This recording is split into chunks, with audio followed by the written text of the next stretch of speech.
హల్లెలూయా. దేవునికి మహిమ కలుగునుగాక. శ్రేష్టమైనటువంటి మేల్కొలుపు ప్రార్థన, ఉన్నతమైనటువంటి ఆశయంతో ప్రారంభించబడినటువంటి మేల్కొలుపు ప్రార్థన మీ యొక్క జీవితాల్లో వెలుగులు నింపుతుందని, ఆశీర్వాదకరమైన పరిస్థితులకు మరి ఇది ప్రారంభ ప్రార్థనగా ఉంటుందని నేను నమ్ముచున్నాను. ప్రియ సహోదర సహోదరి, ఈ ఉద్దేశము చాలా గంభీరమైంది. ఈ ఆలోచన చాలా ఉన్నతమైంది. ఈ ఉన్నతమైన ఆలోచన నిన్ను ఉన్నతమైన జీవితంలో నిలబెట్టాలని, మంచి క్యారెక్టరైజేషన్ వ్యక్తిత్వం నీకు అలవర్చాలని, మంచి గుణగణాలను మీకు నేర్పించాలని, మంచి పద్ధతులను మీకు అలవాటు చేయాలని, మంచి అలవాట్లను మీకు పరిచయం చేయాలని ఈ మేల్కొల్పు ప్రార్థనను మీ ముందుకు తీసుకుని వస్తున్నాం. ప్రియ సహోదర సహోదరి, నీ ఉదయకాలపు ప్రార్థన, ఉదయకాలపు ధ్యానము ఎలాగుంటుంది? నీ దిన ప్రారంభం ఎలాగుంటుంది? నీ రోజు ప్రారంభం ఎలాగుంటుంది? ఒకసారి ఆలోచన చేయి. నీ యొక్క మేల్కొల్పు లేదా నీవు నిద్ర నుండి లేచే సమయం ఎలాగుంటుంది? ఒకసారి ఆలోచన చేయి.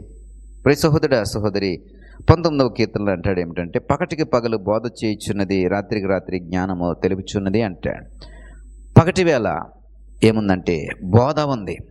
పగటి వేళ బోధ ఉంది. పగటికి పగలు బోధ చేయుచున్నది, రాత్రి ఏమో జ్ఞానం ఉందంట, పగలేముందంటే అండి బోధ ఉందంట. బోధ అంటే టీచింగ్. ఈ టీచింగ్ అనేది పగటి సమయంలో నీకు జరుగుతుంది. ఈ నేర్చుకున్న దానిని నువ్వు రాత్రి విశ్రమించడం ద్వారా దాన్ని నువ్వు జ్ఞానముగా మలుచుకుంటావు. ఈ పగలంతా నువ్వు నేర్చుకోవాలి. బోధ చేయబడుతుంటుంది, టీచింగ్ చేయబడుతుంటుంది. నువ్వేం చేయాలా? దాన్ని నేర్చుకుని అభ్యసించి దాన్ని సాధన చేసి దానిని జ్ఞానముగా మలుచుకోవడానికి నువ్వు రెస్ట్ తీసుకోవాలి, విశ్రమించాలి. అది రాత్రి జాములో నువ్వు చేయాలి. అయితే పగలను చేయవలసింది ఏమిటంటే ఆ టీచింగ్, బోధ వినాలి, బోధను గ్రహించాలి, బోధను తెలుసుకోవాలి. నువ్వు ఎంత ఎక్కువ సమయాన్ని ఈ వినడానికి, ఈ బోధను నేర్చుకోవడానికి వెచ్చిస్తావో దాన్ని బట్టే నీకు జ్ఞానము అనేది మరి రావడం జరుగుతుంది. ఎంత ఎక్కువ సమయం ఈ బోధ నువ్వు వినాలని అనుకుంటున్నావో దాన్ని బట్టి నీ రోజును ప్రారంభించాలి. ఎక్కువ సమయము ఈ బోధ వినడానికి నువ్వు కేటాయించాలనుకుంటే కనుక మరి ఉదయముననే నీ యొక్క రోజును ప్రారంభించు. నీకు ఇవ్వబడుతున్నటువంటి పగలు, నీకు ఇవ్వబడుతున్నటువంటి వెలుగునే, ఆ వెలుగు పొందుకుంటున్నటువంటి సమయానికి ముందే నీ దినచర్యను ప్రార్థనలో ప్రారంభించి, ఆ వెలుగు, పగలంటే వెలుగు, ఆ వెలుగు రాగానే నువ్వు ఆ టీచింగ్, ఆ బోధ వినడానికి ప్రయత్నం చేయి. ఏం నేర్పించబడుతుంది ఈ వెలుగులో?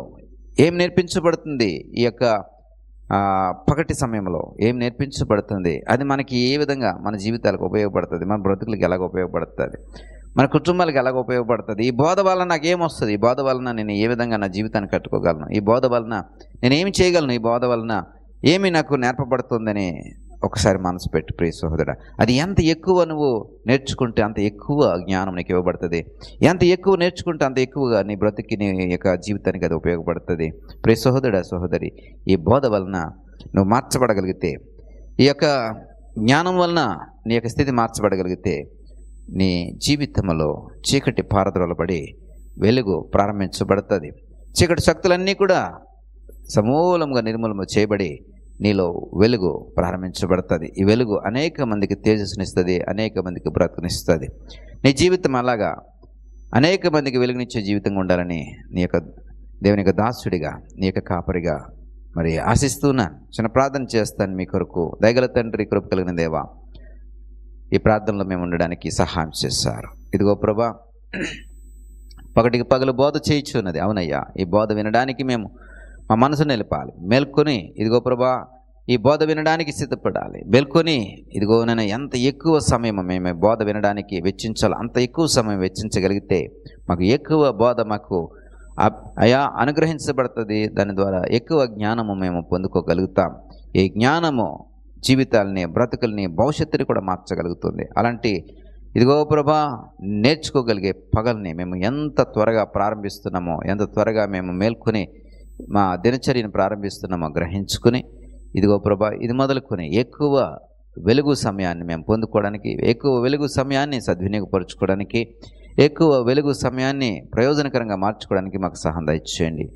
మహిమ ఘనత ప్రభావం మీరే పొందుకోనమని యేసు నామములో అడిగి వేడుకుంటున్నాం పరమ తండ్రి, ఆమేన్.